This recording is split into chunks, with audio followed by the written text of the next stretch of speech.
It was once the heart of the Mayan civilization that stretched across Central America, a great city known as Tikal. Its temples were the tallest in the Western world, monuments to its kings and architects. For centuries, Tikal grew larger, its science and arts flourished. Then 1,000 years ago, at the height of its power, the city was suddenly abandoned. What happened in this lost world?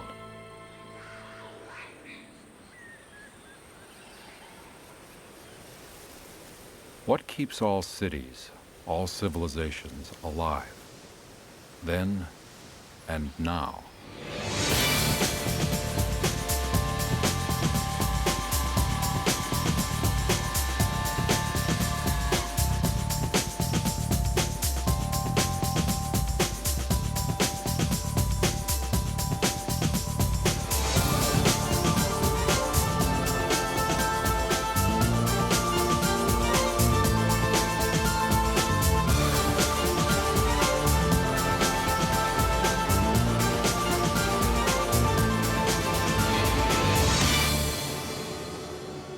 Cities like New York are triumphs of human technology. They feel as if they will last forever. And they give us the sense that we're somehow apart from the rest of nature.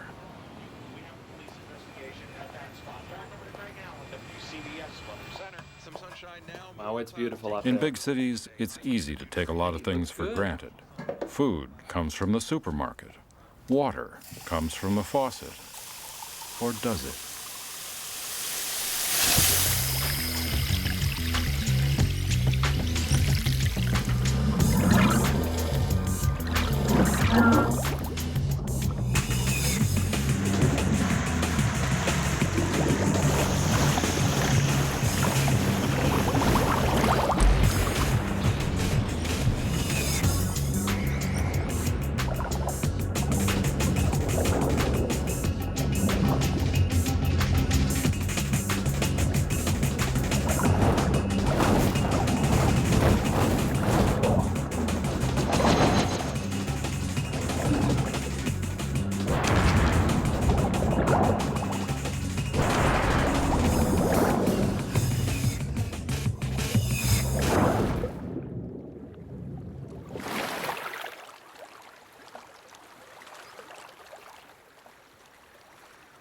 Eight million New Yorkers drink clean water from the Catskill Mountains, 100 miles away.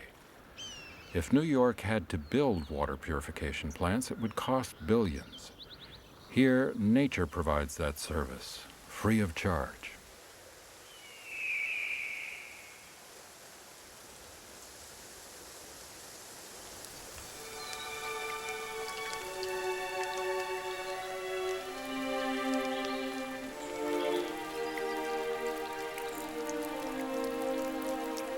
If we could follow the rainfall down through the leaf litter, we'd find that what we think of as dirt is a world teeming with life.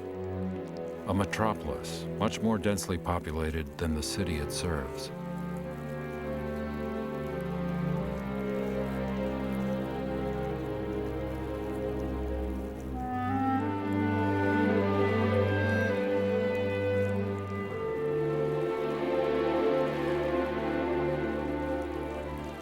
In every square inch, billions of microbes and other organisms go about their business, building and enriching the soil we grow our food in, helping condition the air we breathe, and cleaning the rainwater on its way downhill to the reservoirs.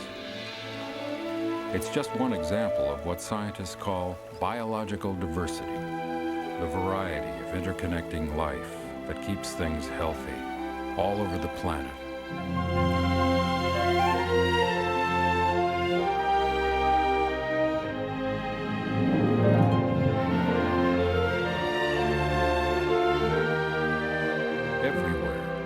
Nature has found ways to thrive. Each place, each ecosystem, shapes its own community of plants and animals.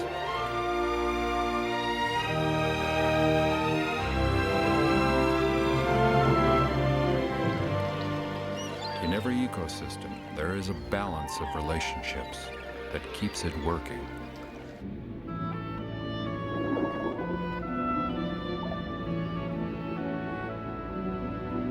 The giant seaweed called kelp is many things to many creatures.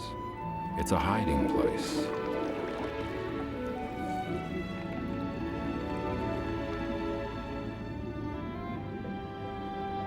It's a nursery for spawning fish. And it's a food supply for the sea urchin, a spiny creature with a big appetite.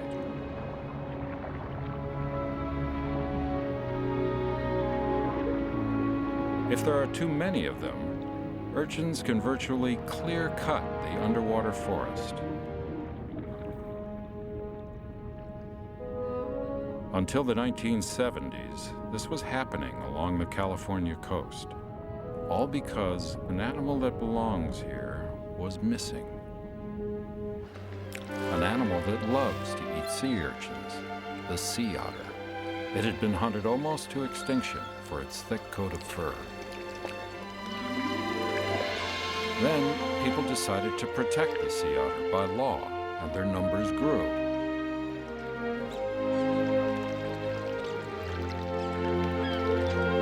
The balance of life began to reestablish itself. Now, wherever there are otters, the kelp forest flourishes, and so does everything in it.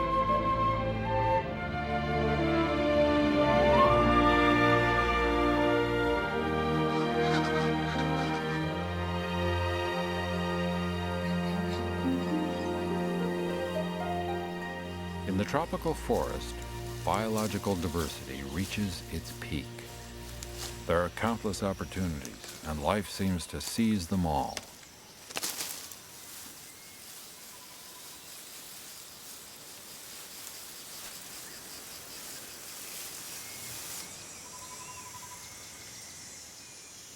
Like the kelp forest, the health of the rainforest is maintained by the variety of its inhabitants, as long as the natural balance is undisturbed.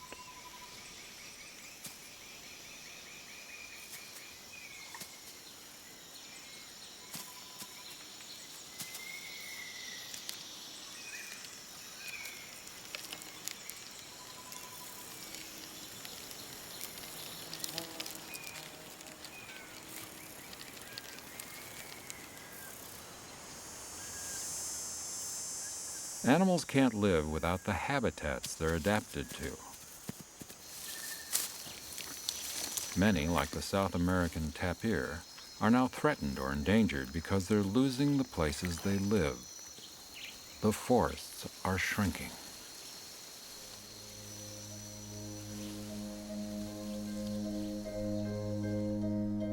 For thousands of years, more than 1/3 of Earth's landmass was covered with pristine forests, full of life. The forests of China and lands around the Mediterranean were first to be cut, as towns became cities and nations. The rate of loss speeded up with the Industrial Revolution, but in the last 50 years, we've cleared more forest than in all our previous history. Less than half is left.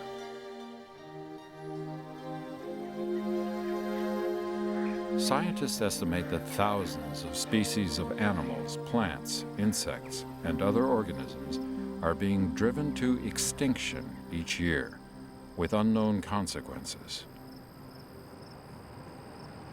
We are changing the world too quickly for animals to be able to change with it.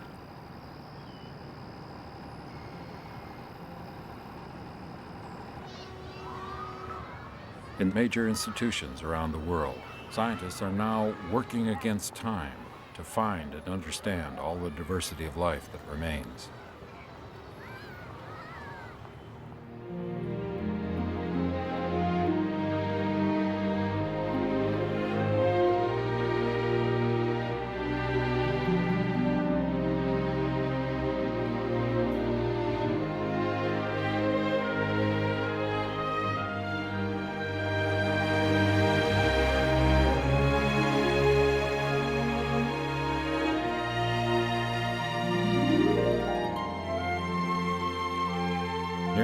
million species, from beetles to blue whales, have been classified, but there could be 10 times that many still undiscovered.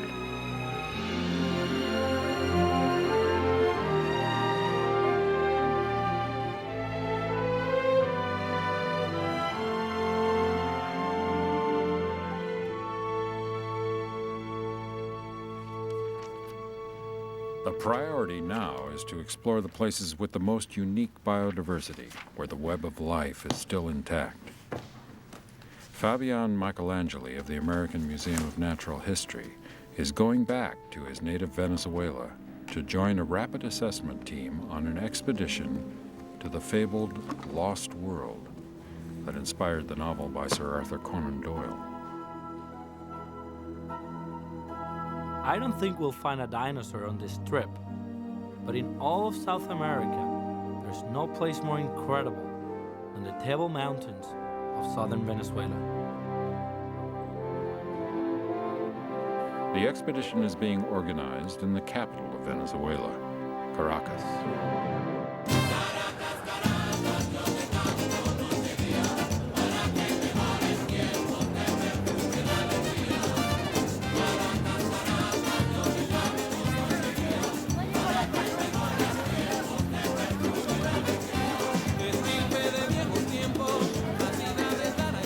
Leader of the rapid assessment team is biologist Margarita Lampo, whose specialty is amphibians. I always had a passion for animals, ever since I was a kid. I liked the idea that everything in nature was connected to something else. For 10 years, I've been studying frogs and toads. These creatures can tell us so much about the health of the places where they live. My colleague, Celsi Señaris, and I are concerned by evidence that frog populations are declining all over the world. Now we have the chance to search for them in a place where few people have ever been. For the next few weeks, we'll be living in very different conditions.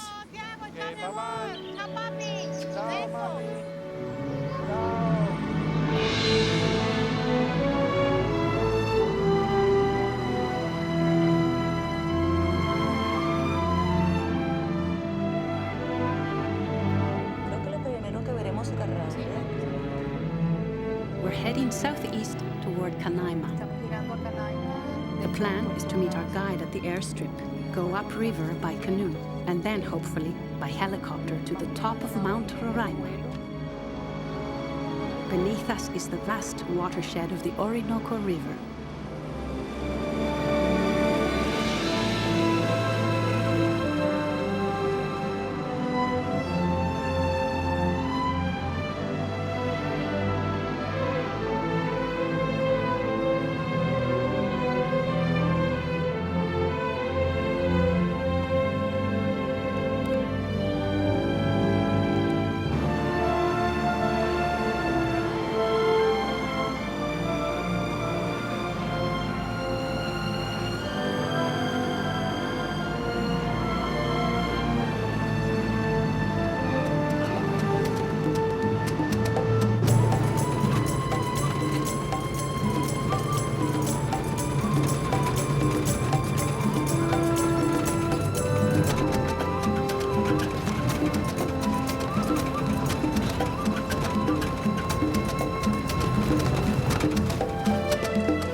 Tonight we'll stay in a Pemon Indian village where we've hired a local boatman. The Table Mountains are a lot closer now. I like the Pemon word for them, Tepuy, but I can see why others have called them the Lost World.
Now it's too shallow for the boat. We'll hike from here to the helicopter and explore the rainforest on the way. I can't believe the beauty of this place.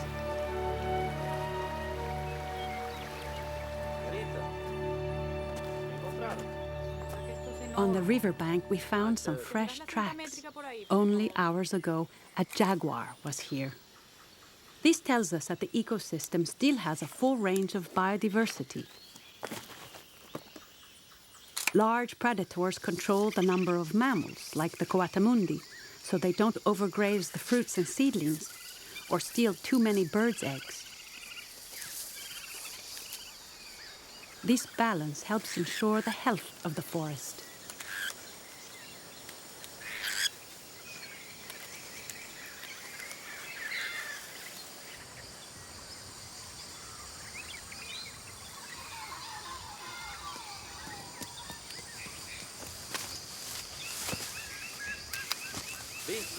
Es una psicotria, una rubiácea.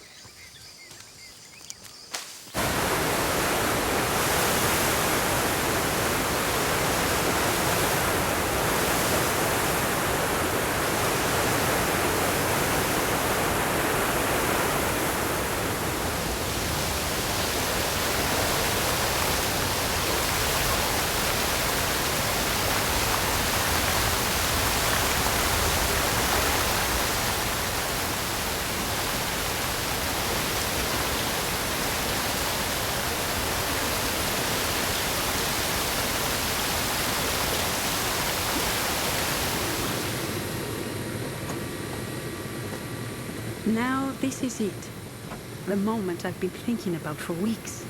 Our guide Nadim says these pilots know the mountains better than anyone. Next stop, the summit of Roraima.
Roraima is a biological island, lost in time, eroded by eons of wind and rain.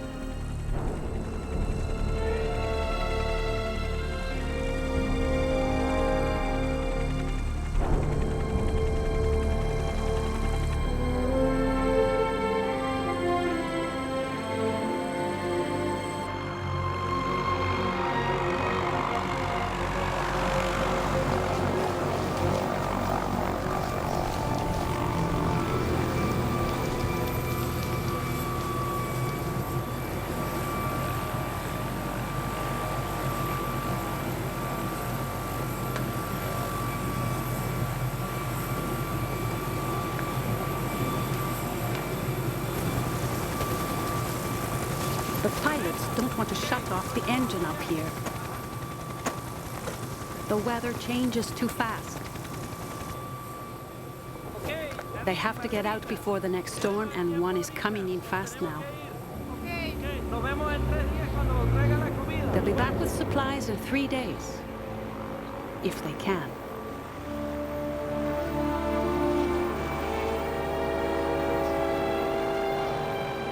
I had mixed feelings watching the helicopter leave. It was like being left alone on another planet, surrounded by images from the dawn of time.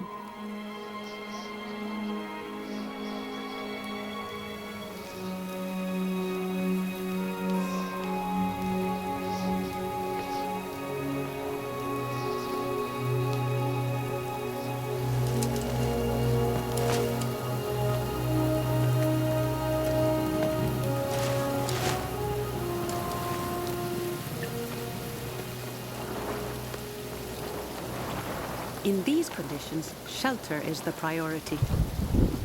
Science will have to wait.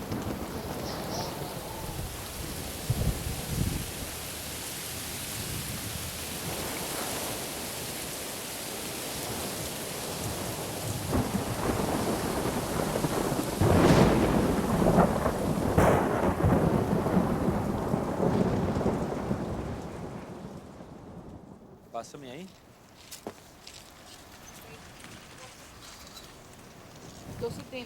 Okay. Roraima is a natural laboratory for studying the adaptation of species to harsh environments. Okay, Golepli, tenemos 8 plantas. Insectívoras. Fabian is the team's plant specialist. All over Roraima, there are these beautiful miniature gardens.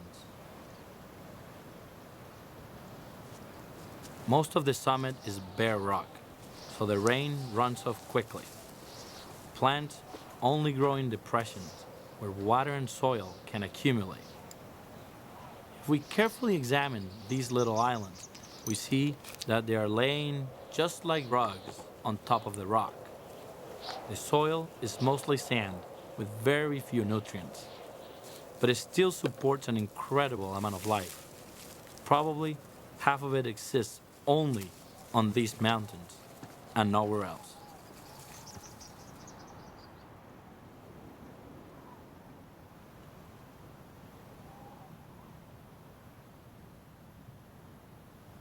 In this nutrient-poor environment, plants have evolved different strategies for survival. Some have become carnivorous, trapping and consuming insects.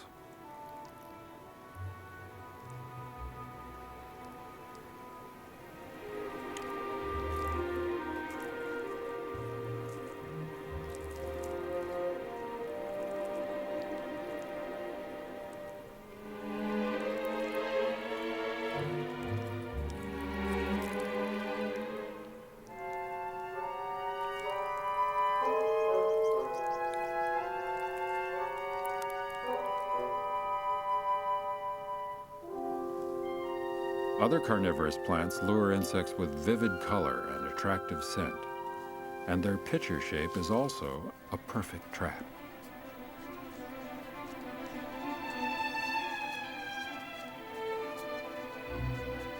Thousands of slippery hairs cover the inside of the pitcher. It's only a matter of time before the victim slips into the bowl of rainwater where larvae and other organisms break down the insect. The plant absorbs the nutrients in the water. Roraima seems like a great place for amphibians with ponds and streams everywhere. But at first we saw nothing at all. And our samples show that the water is as poor a food source as the soil. Any creatures living here have to be very resourceful. Okay, ahora conductividad. Then we found our first amphibians, tadpoles feeding on clusters of unhatched eggs. The mother frog apparently produced extra eggs, so her offspring would have plenty to eat.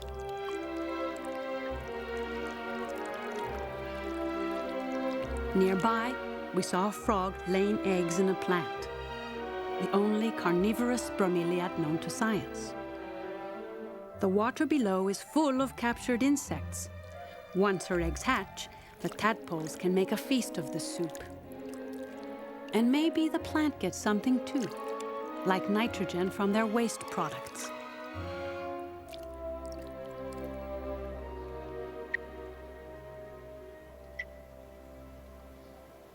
At dusk, we heard a sound we never heard before. Definitely amphibian, but strange. We looked for it until the sound stopped.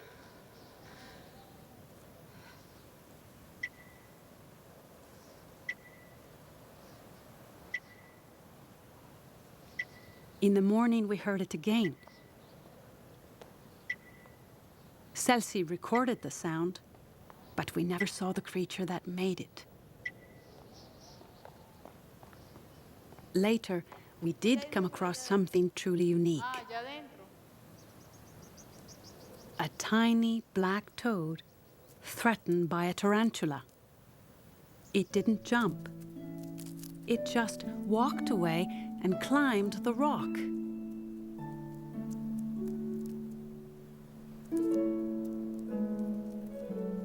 When the tarantula moved on, the toad curled itself up and rolled down again. Now that I've never seen before.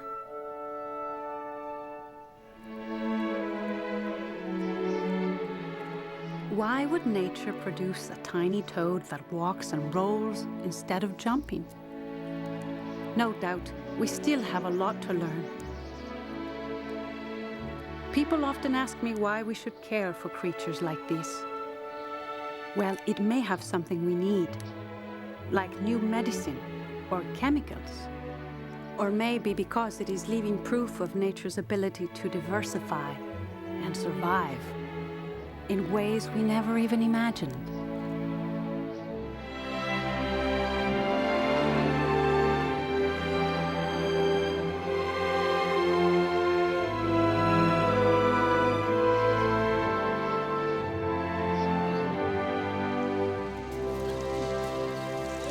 Look, I found a frog. He's beautiful. It's a long way from the lost world of Venezuela to the suburbs of New York. But the diversity of life here is just as fragile and just as important. There's some over here. Hey, look at this. I want you to look to see how many plants Think it's a species you can salmon. find underneath here. Okay? Like the life of remote rainforests and How many mountains, have you got? the creatures in our backyard all play their part in the balance of relationships that keeps the world healthy. Spider's egg, what do you think? Hey, look at this. What do you Insects need flowers. Flowers need insects. And we need the food that pollination produces. How are you two doing? In just 1 square meter, young explorers on a field trip can find a lot of life. Don't forget to write. If they look hard enough, they'll find things even scientists haven't seen before.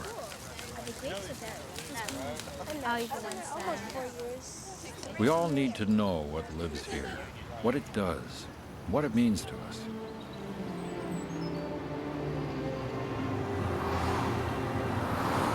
But as we take up more and more space on the Earth, we may tip the balance of life without even knowing it. It wouldn't be the first time.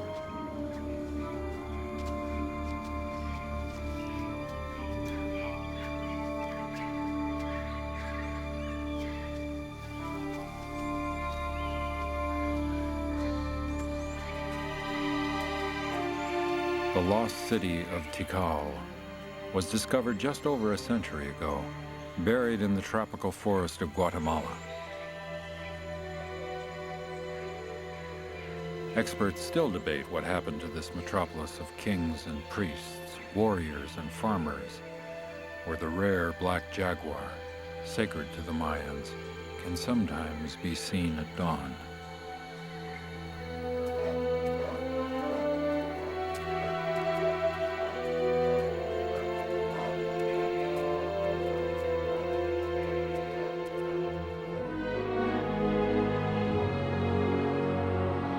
New studies suggest that if we could imagine Tikal as it was, we might see that its expanding population had stripped away the forest for miles around, exhausted the soil, water, and food supply, with famine, warfare, and collapse not far behind.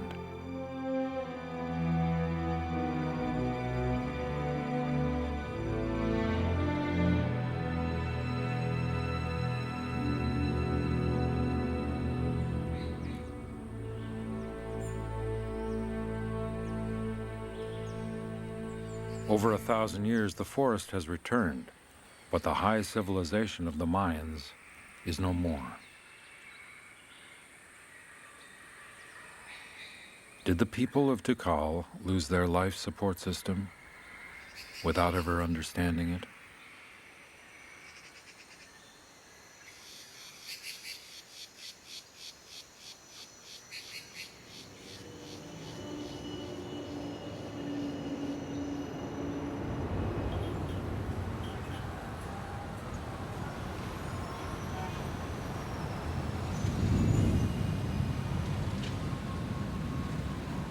Surrounded by the marvels of a modern city, we believe we are masters of our destiny. But everything in our homes, everything that keeps us alive, comes from nature.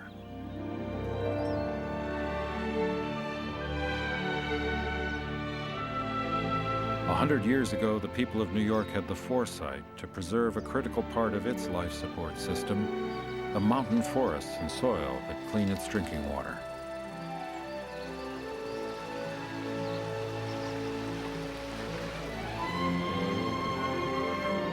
"30 years ago, the marine ecosystem off the California coast began to restore itself because we had the wisdom to protect the sea otter.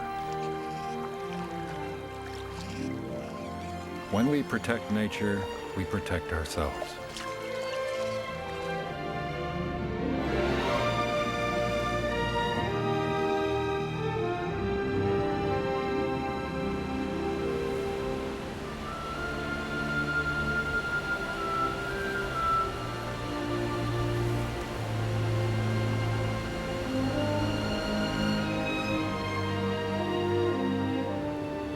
After a week on Roraima, soaked by the rain, we've flown to another tepui for a few days' work. We'll be on our way home soon. But in a sense, this is our home. The air is fresh and the waters flow endlessly. These places give us life and remind us that we are just a small part of nature. Frogs seem to be a kind of bellwether for the health of the planet. If so, things are okay up here. Will it stay this way? I like to think that places like this would be here for my children. Maybe our work will help us to understand the world we have and the world we have to lose.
what could be